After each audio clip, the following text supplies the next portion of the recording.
रहते हैं। तो ये जो न्यूक्लियोफाइल्स है ये क्या होते हैं, ये न्यूक्लियस लविंग स्पीसीज होती है, ठीक है।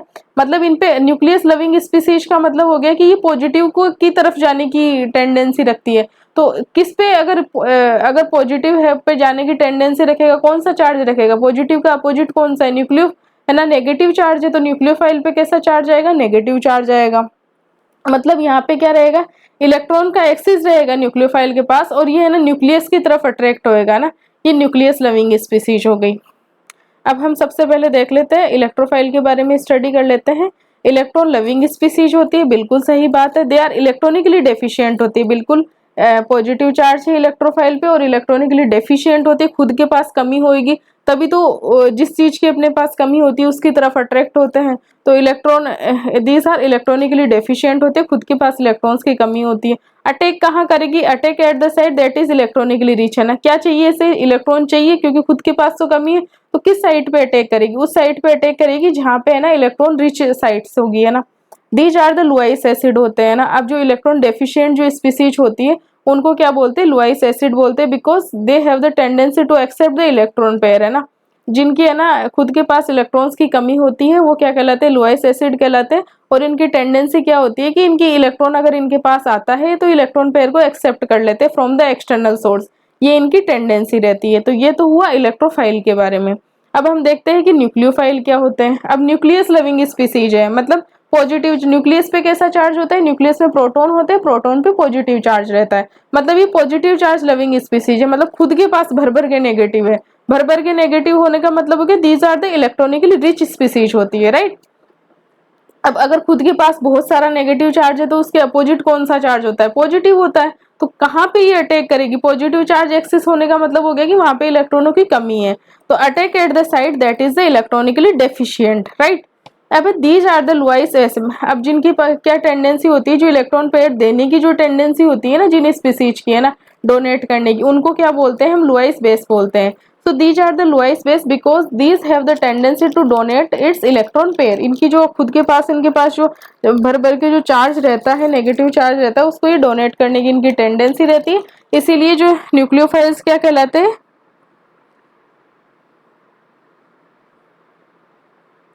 न्यूक्लियोफाइल्स क्या कहलाते हैं, ये लुआइस बेस कहलाते हैं। अब हम देखते हैं कि इलेक्ट्रोफाइल्स के एग्जाम्पल देखेंगे कि ना इलेक्ट्रोफाइल्स कौन कौन से होते हैं। इलेक्ट्रोफाइल्स है ना, क्लासिफिकेशन देखते हैं तो इलेक्ट्रोफाइल कैसे हो सकते हैं, या तो वो हो सकते हैं कि जिनके पास पॉजिटिव चार्ज हो, तो देखने से ही पता चलेगी इसके पास इलेक्ट्रॉन की कमी है। या फिर कुछ ऐसे हो सकते हैं न्यूट्रल स्पीसीज हो सकती है। न्यूट्रल स्पीसीज क्यों होगी, जिनके पास खाली है ना वेकेंट है ना ऑर्बिटल हो, जिनका ऑक्टेट कंप्लीट नहीं हो रहा हो ना, जैसे वेकेंट पी ऑर्बिटल वाले, वेकेंट डी ऑर्बिटल वाले, ये सब होंगे ना, ये भी क्या करेंगे कि ना एज ए इलेक्ट्रोफाइल फंक्शन करेंगे, ठीक है।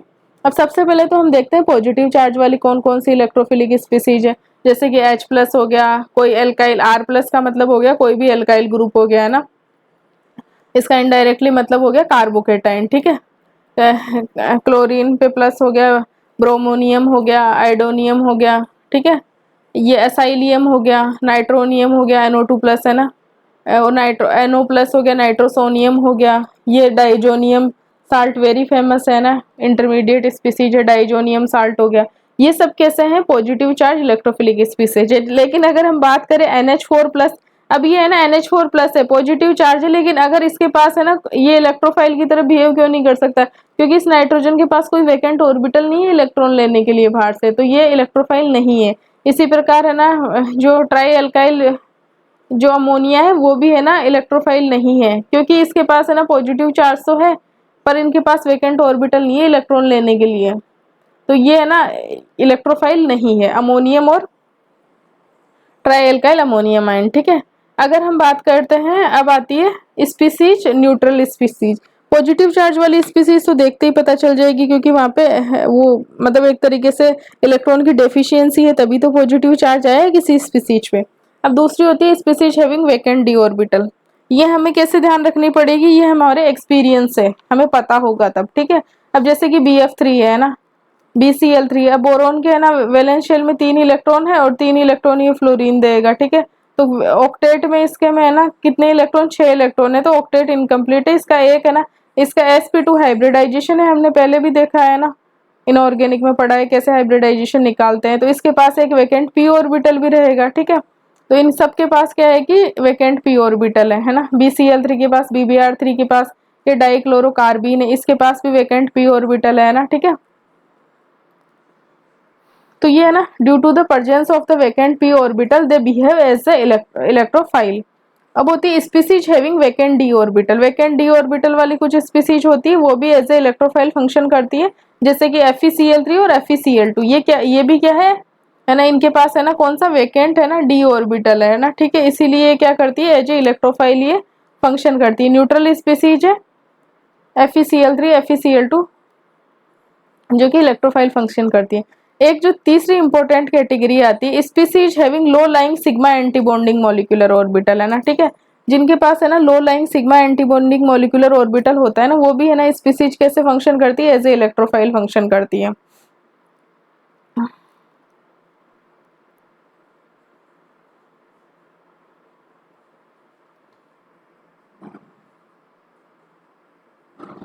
जैसे इसके अगर एमओटी बताएं हम,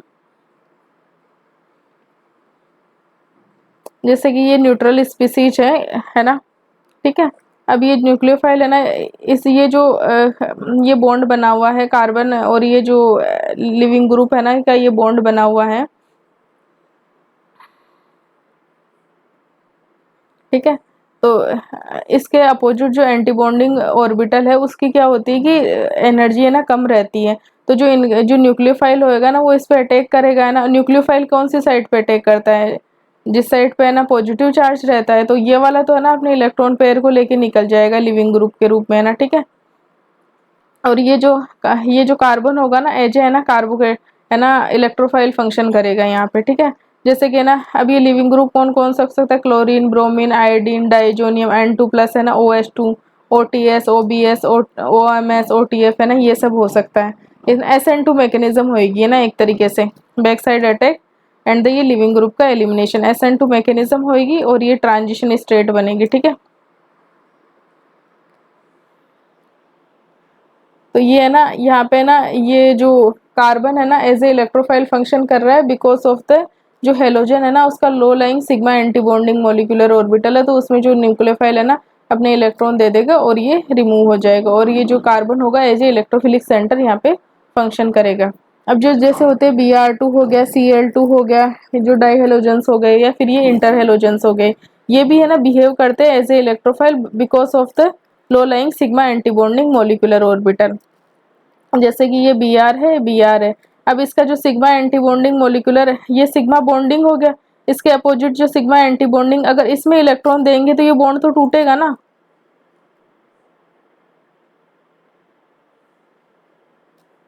तो ये वाला सेंटर कैसे फंक्शन कर रहा है, ये इलेक्ट्रोफिलिक सेंटर हो गया और ये Br- अपने इलेक्ट्रॉन लेके निकल जाएगा।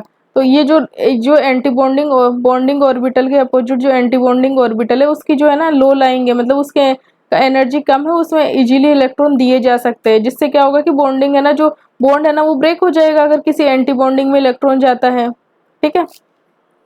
अब इसको अच्छे से एक बार देख लेते हैं। जैसे कि ये हो गया, इसका वैलेंस शेल हो गया ना, जो हमारे क्लोरीन का ले लेते हैं या F2 का ले लेते हैं, है ना, सिग्मा। ये जैसे NS हो गया, NH2 वाले हो गए ना इलेक्ट्रॉन, और ये Np5 हो गए, ठीक है, ये Np5 हो गए। अब इनके बीच में है ना जैसे और ये MOT है, मॉलिक्यूलर ऑर्बिटल डायग्राम है, तो ये सिग्मा बॉन्डिंग बन गया और ये सिग्मा एंटी बॉन्डिंग बन गया है ना NS ऑर्बिटल से।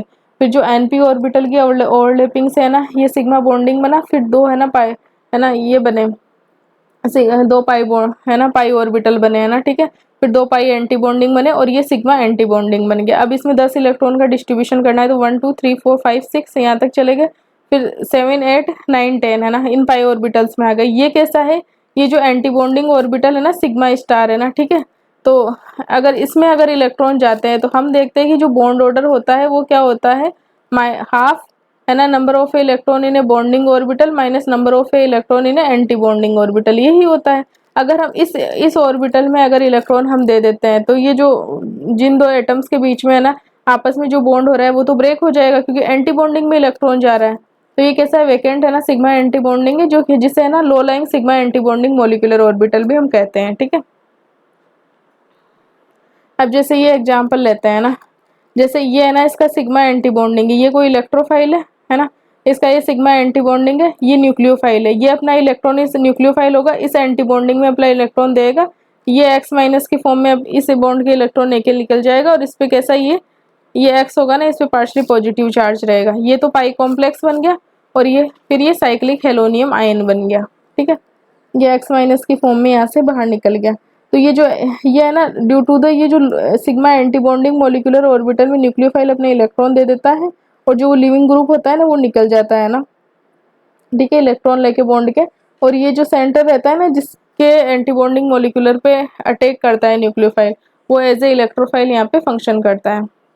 जैसे नेक्स्ट एग्जांपल हम देखते हैं HCl, HBr और HI। यहाँ पे हमें पता है कि जो इलेक्ट्रॉन नेगेटिविटी है वो हेलोजन की ज़्यादा है, तो बॉन्ड के इलेक्ट्रॉन्स को लेके तो हेलोजन निकलेगा, ठीक है।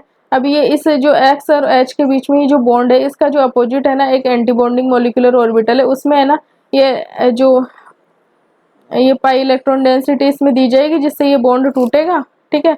ये देखो पाई कॉम्प्लेक्स बन गया, और ये इलेक्ट्रोफाइल फंक्शन कर गया, और ये एक्स माइनस की फॉर्म में जो हेलोजन है वो तो एक्स माइनस की फॉर्म में निकल जाएगा। तो ये हो गया लो लाइंग सिग्मा एंटी बॉन्डिंग जो मॉलिक्यूलर ऑर्बिटल है ना, उसकी वजह से है ना कैसे इलेक्ट्रोफाइल की तरह इलेक्ट्रोफिलिक सेंटर क्रिएट होता है।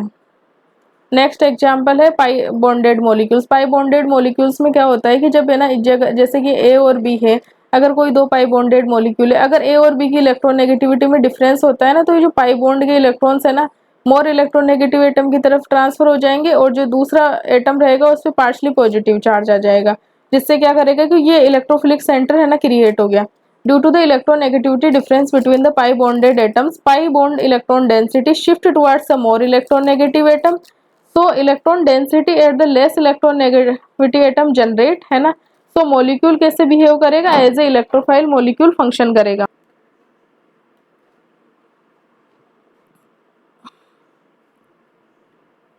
ठीक है, तो इस प्रकार से है ना मॉलिक्यूल है ना एज है ना इलेक्ट्रोफाइल बिहेव करेगा।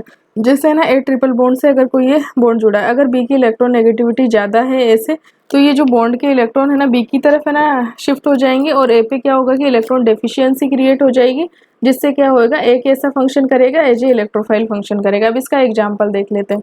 जैसे है ना बेंजीन है, इसकी पाई इलेक्ट्रॉन डेंसिटी अगर है ना जैसे सल्फर और ऑक्सीजन में है ना ऑक्सीजन की इलेक्ट्रॉन नेगेटिविटी ज़्यादा है, तो ये जो पाई बॉन्ड के इलेक्ट्रॉन है ना ऑक्सीजन की तरफ शिफ्ट कर जाएंगे, जिससे क्या होएगा कि है ना ये इस पे ना जो सल्फर है इस पे पार्शली पॉजिटिव चार्ज आ जाएगा, मतलब ये इलेक्ट्रॉन डेफिशिएंसी यहाँ क्रिएट हो जाएगी, और ये जो है ना पाई बॉन्ड के इलेक्ट्रॉन है जो एज ए न्यूक्लियोफाइल फंक्शन कर रहा है, ये इस पे अटैक करेगा, और ये इलेक्ट्रोफिलिक न्यूक्लियोफिलिक इंटरेक्शन हो जाएगी एक तरीके से। नेक्स्ट अगर RMGX देखते हैं, तो आर पे जो है ना इस पे कैसा चार्ज होता है, एल का RMGX में इस पे पार्शली नेगेटिव चार्ज होता है। अब कार्बन और ऑक्सीजन में है ना ऑक्सीजन की इलेक्ट्रोनेगेटिविटी ज़्यादा है, तो इस पाई बॉन्ड के इलेक्ट्रॉन ऑक्सीजन की तरफ शिफ्ट होंगे, जिससे कार्बन पे क्या होगा, पार्शली पॉजिटिव चार्ज क्रिएट होएगा, मतलब यहाँ पे ये इलेक्ट्रोफिलिक सेंटर क्रिएट हो गया। तो ये जो न्यूक्लियोफाइल है R- से इस पॉजिटिव साइड पे अटैक करेगा, और ये रिएक्शन प्रोसीड होगी। नेक्स्ट एग्जांपल देखते हैं कार्बोनाइल। कार्बोनाइल में भी कार्बन और ऑक्सीजन है, ऑक्सीजन की इलेक्ट्रॉन नेगेटिविटी ज़्यादा है ना, तो पाई बॉन्ड के इलेक्ट्रॉन ऑक्सीजन की तरफ शिफ्ट होंगे, जिससे क्या होगा, कार्बन पे पार्शली पॉजिटिव चार्ज आएगा, इलेक्ट्रॉन डेफिशिएंसी क्रिएट होगी, जो न्यूक्लियोफाइल होगा वो कार्बोनाइल के कार्बन पे अटैक करेगा। इस पे बेस्ड बहुत सारी रिएक्शन हम देखते हैं ऑर्गेनिक में। इसी प्रकार इमीन होता है, तो इमीन में भी है ना कार्बन और नाइट्रोजन के बीच में डबल बॉन्ड है, तो डबल बॉन्ड की इलेक्ट्रॉन डेंसिटी है ना नाइट्रोजन की तरफ शिफ्ट हो जाएगी, due to the more electron negativity of nitrogen than the carbon, and this nucleophile will attack at the carbon, that is the electrophilic centre. Next example है जो cyanide है। Cyanide में क्या होगी, नाइट्रोजन पे है ना कार्बन और नाइट्रोजन के बीच में ट्रिपल बॉन्ड है, तो nitrogen have the more electronegativity than the carbon, so at the carbon the electron deficiency will create and it will act as a electrophilic center, so nucleophile will attack at the carbon and the final reaction will proceed. Similarly in the carboxylic acid derivatives there is a double bond between the carbon and the oxygen, so the electron density of this double bond will shift towards the oxygen atom because of the more electronegativity of the oxygen, and the nucleophile will attack on the electrophilic centre that is the carbon atom. अब ये जो carboxylic acid derivatives कौन कौन से हो सकते हैं, ये एनहाइड्राइड हो सकते हैं। एल जो एल ग्रुप है यहाँ पे क्या क्या हो सकता है, ये अगर ये रहेगा तो ये एनहाइड्राइड हो जाएगा, ओ आर होगा एल ग्रुप तो ये एस्टर हो जाएगा। अगर सी क्लोराइड रहेगा तो ये एसिड क्लोराइड रह जाएगा, और NR2 रहेगा तो ये अमाइड हो जाएगा। सिमिलरली अगर सल्फोनिक एसिड जो डेरिवेटिव्स होते हैं उसमें भी है ना ऑक्सीजन की जो इलेक्ट्रोनेगेटिविटी ज़्यादा होती है, इसीलिए जो सल्फर है ना इलेक्ट्रोफिलिक सेंटर की तरह फंक्शन करता है और न्यूक्लियोफाइल इस पर अटैक करेगा। ये एक फोर्सिन होती है, जहरीली गैस भी बोलते हैं जिसे COCl2 है ना, ठीक है। इसमें भी कार्बन और ऑक्सीजन के बीच में डबल बॉन्ड होता है, तो इस पे ना बॉन्ड के इलेक्ट्रॉन है ना ऑक्सीजन की तरफ शिफ्ट होंगे और कार्बन पे पार्शली पॉजिटिव चार्ज आ जाएगा। इसे क्या बोलते हैं, कार्बोनिल क्लोराइड भी बोलते हैं। नेक्स्ट है इथाइल कार्बोनेट। इथाइल कार्बोनेट में भी है ना देखो कार्बन ऑक्सीजन डबल बॉन्ड है, तो ये जो पाई बॉन्ड के इलेक्ट्रॉन है ना ऑक्सीजन की तरफ शिफ्ट होंगे और कार्बन पे पार्शली पॉजिटिव चार्ज आ जाएगा। तो ये भी है ना इसी तरह से है ना एज ए इलेक्ट्रोफाइल फंक्शन करेगा। ये है ना हेलोजेंस वाला हो गया, इसमें भी कार्बन पे पॉजिटिव चार्ज आ जाएगा, इसमें भी सिमिलरली कार्बन पे पॉजिटिव चार्ज आ जाएगा। ये साइक्लिक कार्बोनेट है, ये असाइक्लिक कार्बोनेट था, ये वही साइक्लिक कार्बोनेट हो गया ना CO3। और अगर ये लेक्टोन है, ये लेक्टोन है साइक्लिक लेक्टोन है, तो इसमें भी है ना कार्बन पे पॉजिटिव चार्ज आ जाएगा। ये साइक्लिक एनहाइड्राइड है, तो इसमें भी सिमिलरली है ना कार्बन पे पॉजिटिव चार्ज आ जाएगा। नेक्स्ट ये है ना, तो इसमें भी है ना ये इलेक्ट्रॉन डेंसिटी इधर शिफ्ट होएगी, यहाँ पे पॉजिटिव चार्ज आ जाएगा, और ये इलेक्ट्रॉन नेगेटिव है, इसकी इलेक्ट्रॉन नेगेटिविटी ज़्यादा है, तो ये भी है ना इलेक्ट्रॉन्स को खींचेगा, तो यहाँ पे है ना अच्छा एक इलेक्ट्रोफिलिक सेंटर क्रिएट हो जाएगा कार्बन पे। नेक्स्ट है बेंजाइन। तो बेंजाइन भी इसी तरह से है ना, जो भी अगर है ना ग्रुप्स अगर रहेंगे बेंजाइन पे है ना, तो ये इलेक्ट्रॉन डेंसिटी है ना इलेक्ट्रॉन विड्रॉइंग ग्रुप रहेंगे। तो जैसे सपोज करो यहाँ पे कोई ग्रुप लगा हुआ है, अगर विड्रॉइंग ग्रुप लगे हुए तो इलेक्ट्रॉन डेंसिटी टुवर्ड्स से ग्रुप शिफ्ट हो जाएगी, और अगर रिलीजिंग ग्रुप है तो इधर हो जाएगी। तो मतलब इस तरह से है ना इलेक्ट्रोफिलिक सेंटर यहाँ पे भी क्रिएट हो जाएगा। नेक्स्ट है ना जो अगर कोई एल्कीन है, एल्कीन कैसी होती है, न्यूक्लियोफिलिक होती है, लेकिन अगर इससे इलेक्ट्रॉन विड्रॉइंग ग्रुप लग जाता है तो इसकी पाई इलेक्ट्रॉन डेंसिटी क्या होती है कि डिक्रीज हो जाती है, ठीक है। एल्कीन तो अगर नॉर्मली देखा जाए तो एल्कीन कैसी है, ये तो क्या है, ये तो न्यूक्लियोफिलिक है, क्योंकि इसमें तो पाई इलेक्ट्रॉन डेंसिटी, अभी तो ये न्यूक्लियोफिलिक है, लेकिन अगर इससे इलेक्ट्रॉन विड्रॉइंग ग्रुप लग गया तो इसकी पाई इलेक्ट्रॉन डेंसिटी डिक्रीज हो गई, और due to the electron withdrawing group so nucleophilicity of alkene decreases, whereas electrophilicity of alkene क्या होती है कि इंक्रीज हो जाती है। मतलब न्यूक्लियोफिलिसिटी डिक्रीज हो गई और इलेक्ट्रोफिलिसिटी इंक्रीज हो गई। अब ये इलेक्ट्रॉन विड्रॉइंग ग्रुप कौन कौन सा हो सकता है, CHO हो सकता है, COR हो सकता है ना, COR हो सकता है, नाइट्राइल हो सकता है, नाइट्रो हो सकता है। Behave as a electrophile attacked by the, ये सब कैसे है ना यहाँ पे कैसे एज ए इलेक्ट्रोफाइल बिहेव करेगी और इस पे न्यूक्लियोफाइल अटैक करेगा, ठीक है। एंड गिव्स माइकल एडिशन, यहाँ पे कौन सा एडिशन होएगा, 1,4 एडिशन होएगा। ये डिटेल में बाद में बता देंगे कि कैसे माइकल एडिशन होता है और कैसे डायरेक्ट एडिशन होता है। लेकिन यहाँ पे इतना ध्यान रख सकते हो कि अगर एल्कीन पे है ना इलेक्ट्रॉन विड्रॉइंग ग्रुप कोई भी लगा हुआ है तो उसमें माइकल एडिशन होएगा, दैट इज द 1,4 एडिशन। अब जैसे ये कार्बोनाइल है, ठीक है, और ये 1,3 ब्यूटाडाइन हो गया एक तरीके से, 1 2 3 4 है ना। सिमिलरली ये भी हो गया, तो इन सब में कैसा एडिशन होएगा, माइकल एडिशन होएगा। अब अगर ये कोई है ना एल्कीन है, अगर उससे ये मेटल लगी हुई है, so behave as a electrophile attacked by the nucleophile है ना। और ये कैसे डेविस मिंगो जो रूल है ना उसके अकॉर्डिंग है ना, जो अगर किसी एल्कीन से अगर मेटल है ना अटैच्ड है ना एल्कीन की पाई इलेक्ट्रॉन डेंसिटी से, तो उस पर फिर जो न्यूक्लियोफिलिक जो एडिशन होएगा ना, न्यूक्लियोफिलिक अटैक होएगा, वो कैसे होएगा, अकॉर्डिंग टू डेविस मिंगो रूल होएगा। ये आगे हम OMC में पढ़ते हैं डेविस मिंगो रूल। अगर किटीन है तो किटीन में भी क्या होएगा, ये इलेक्ट्रॉन डेंसिटी इधर शिफ्ट होगी, इस पे पार्शली नेगेटिव चार्ज, यहाँ पे पार्शली पॉजिटिव चार्ज, तो ये कैसा हो गया, एज ए इलेक्ट्रोफिलिक सेंटर हो गया। ये जो साइक्लिक किटीन है और ये आइसोसाइनाइड में सेम वही केस है, इलेक्ट्रॉन डेंसिटी इस तरफ शिफ्ट होगी और यहाँ पे पार्शली पॉजिटिव चार्ज क्रिएट हो जाएगा।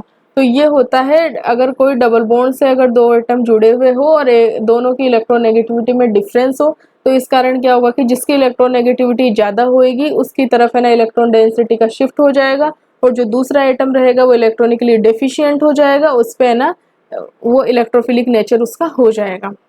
अब होता है एलिमेंट इन देयर है ना, elements in their atomic state है ना।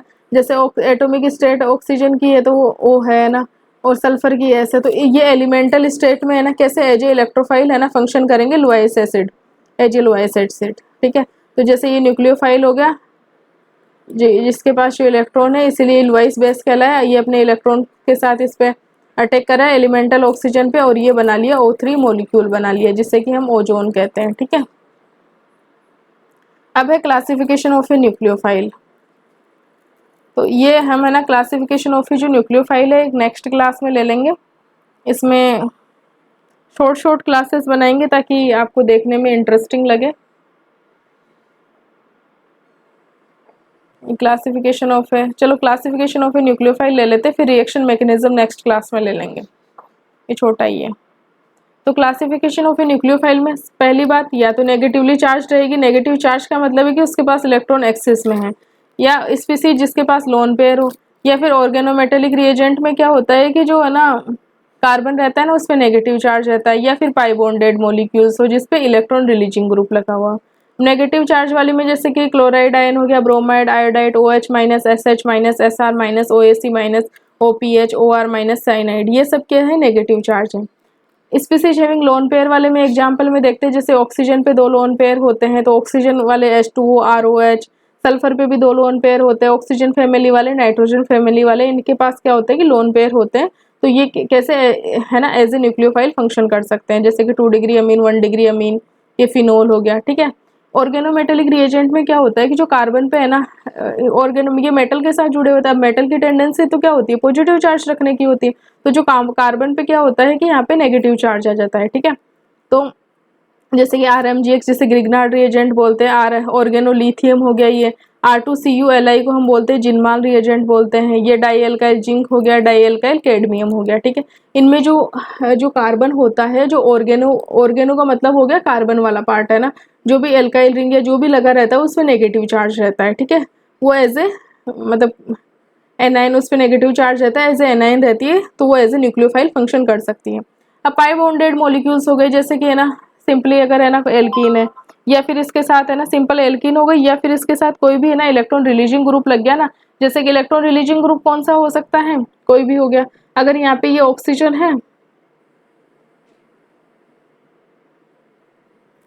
इलेक्ट्रॉन रिलीजिंग ग्रुप हो गया OH, NH2, NR2, OR, ये सब इलेक्ट्रॉन रिलीजिंग ग्रुप हो गए।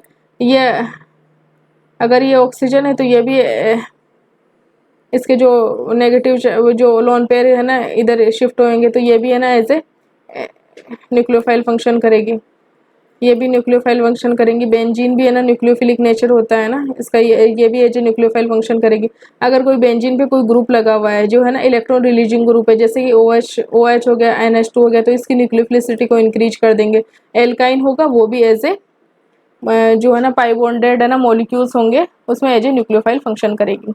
अब there are some species which behave as a electrophile as well as a nucleophile. हमने देखा कि जो Br2 है और ये जो I2 है, ये है ना इलेक्ट्रोफाइल फंक्शन करी थी due to the low lying sigma antibonding molecular orbital के कारण। और ये है ना जो न्यूक्लियोफाइल कैसे फंक्शन करेगी, इनके ऊपर जो लोन पेयर होते हैं ना, जैसे इनके पास 3-3 लोन पेयर होते हैं ना हेलोजन फैमिली के पास, तो है ना जो इनके ऊपर जैसे लोन पेयर रहेंगे, ये Br और ये Br हो गया, तो इसके पास 3 लोन पेयर है ना, 3-3 लोन पेयर है। तो इन लोन पेयर से तो कैसे एज ए न्यूक्लियोफाइल फंक्शन करेगी, और जो लो lying sigma antibonding molecular orbital है उससे ये एज ए इलेक्ट्रोफाइल फंक्शन करेगी। अब देख लेते हैं, जैसे दूसरी स्पीसीज होगी साइनाइड हो गई है ना, तो साइनाइड में ना एज ए इलेक्ट्रोफाइल तो है ना कार्बन से फंक्शन करेगी, क्योंकि ये पाई इलेक्ट्रॉन डेंसिटी इधर शिफ्ट होगी नाइट्रोजन पर, यहाँ पे इलेक्ट्रॉन डेफिशिएंसी इंक्रीज हो जाएगी। लेकिन नाइट्रोजन पे जो ऑक्सीजन, नाइट्रोजन पे जो लोन पेयर अवेलेबल है, इससे ये एज ए न्यूक्लियोफाइल फंक्शन करेगी और ये इलेक्ट्रोफाइल पे अटैक करेगी। सिमिलरली कार्बोनाइल होता है, कार्बोनाइल की एक फॉर्म होती है कीटो फॉर्म है ना, तो कीटो फॉर्म में तो ये कैसा है ना कार्बन पे है ना पार्शली पॉजिटिव चार्ज आ जाएगा, तो ये कैसा फंक्शन करेगा एज ए इलेक्ट्रोफाइल फंक्शन करेगा। लेकिन इसकी जो इनोल फॉर्म रहती है, ये इसकी इनोल फॉर्म है, इनोल फॉर्म में क्या रहेगा, ये इलेक्ट्रॉन डेंसिटी इधर शिफ्ट होगी और ये अटैक करेगी ना, तो ये कैसे फंक्शन करेगा एज ए न्यूक्लियोफाइल फंक्शन करेगा, ठीक है। तो ये भी होगा। नेक्स्ट सिमिलरली है ना, जैसे कार्बोनाइल और कीटो और इनोल फॉर्म में, वैसे इमीन तो कैसे फंक्शन करेगी एज ए इलेक्ट्रोफाइल फंक्शन करेगी, और इसी की जो इनामीन फॉर्म है ना जस्ट लाइक इनोल है ना, वो कैसे फंक्शन करेगी एज ए न्यूक्लियोफाइल फंक्शन करेगी। Various species behave as a electrophile and a nucleophile which depends in requirement है ना, रिक्वायरमेंट्स पे डिपेंड करता है जैसे कि कीटोइनॉल, इमीन और इनामीन है ना, ये एज ए इलेक्ट्रोफाइल भी फंक्शन कर सकती है और एज ए न्यूक्लियोफाइल भी फंक्शन कर सकती है। तो ये डिपेंड किस पे करेगा कि रिएक्शन कंडीशंस क्या रिक्वायर्ड कर रही है, कौन सी फॉर्म स्टेबल है, कीटो फॉर्म स्टेबल है या इनोल फॉर्म स्टेबल है, जो भी रिएक्शन की कंडीशंस क्या क्या है। अब होता है एक एम्बिडेंट न्यूक्लियोफाइल होता है। एम्बिडेंट न्यूक्लियोफाइल में क्या होता है कि दो न्यूक्लियोफाइलिक साइट होती है ना, ठीक है। एक तो यहाँ पे कार्बन है और अगर ये वाला इलेक्ट्रॉन का डिलोकलाइजेशन होगा तो ऑक्सीजन भी as a nucleophilic site function कर सकती है। Behave as a nucleophile by a two site, carbon and oxygen, but at the same time, एक टाइम पे ओनली एक साइट ही एज ए न्यूक्लियोफाइल फंक्शन करती है, ठीक है। अब जैसे है ना, ये है ना फिनॉक्साइड है, तो इसके अगर रेजोनेटिंग स्ट्रक्चर बनाते हैं तो इसमें ऑक्सीजन पे भी है और कार्बन पे भी नेगेटिव चार्ज आता है। तो इसी प्रकार जो साइनाइड है, तो साइनाइड की अगर रेजोनेटिंग स्ट्रक्चर बनाते हैं तो ये जो नेगेटिव चार्ज है ना इस पे भी आ जाता है, नाइट्रोजन पे भी आ जाता है। सिमिलरली ये भी है, इसमें ये वाला रेजोनेंस होएगा और ये नाइट्रो ग्रुप है, नाइट्रो ग्रुप में तो ये ऑक्सीजन ही है, खैर है ना। तो इस प्रकार से है ना, इस टाइप की जो न्यूक्लियोफाइल्स होते हैं ना उन्हें एम्बिडेंट न्यूक्लियोफाइल बोलते हैं, जिनमें है ना टू है ना न्यूक्लियोफिलिक साइड्स होती है। एक होता है एलडीए, लिथियम डाई आइसोप्रोपाइल, ये ग्रुप हो गया आइसोप्रोपाइल, ठीक है। तो ये कितने ग्रुप है इसमें, देखो डाई आइसोप्रोपाइल अमाइड, ठीक है। ये होता है एलडीए, ये नॉन न्यूक्लियोफिलिक स्ट्रॉन्ग बेस है, क्योंकि इतना बल्कि है तो ये जो न्यूक्लियोफाइल फंक्शन नहीं कर सकता because of the steric factor, लेकिन ये काफी स्ट्रॉन्ग बेस है LDA, lithium di isopropyl amide, है ना। It doesn't behave as a nucleophile. अब जो रिएक्शन मैकेनिज्म वाला पार्ट है हम नेक्स्ट क्लास में देख लेंगे। रिएक्शन मैकेनिज्म में इलेक्ट्रॉनिक डिस्प्लेसमेंट देखेंगे, उसमें जितने भी है ना परमानेंट और टेम्परेरी इफेक्ट में ना, परमानेंट में ना इंडक्टिव इफेक्ट, रेजोनेंस और हाइपर कॉन्जुगेशन देखेंगे, और temporary due to the environment के कारण होता है presence of the reagent, electromeric effect, ये पढ़ेंगे, ठीक है। नेक्स्ट क्लास में फिर बॉन्ड क्लीवेज, होमोलाइटिक और हेटेरोलाइटिक, फिर इंटरमीडिएट बनेंगे डिफरेंट टाइप के, और फिर टाइप ऑफ रिएक्शन मैकेनिज्म देख लेंगे, ठीक है। तो ये है रिएक्शन मैकेनिज्म के डिफरेंट पार्ट है ऑर्गेनिक केमिस्ट्री में। होप सो आपको इलेक्ट्रोफाइल न्यूक्लियोफाइल क्या है, कैसे डिफरेंशिएट करते हैं इनमें, ये सब चीज़ें आपको समझ में आई होगी। So thank you so much for watching this video.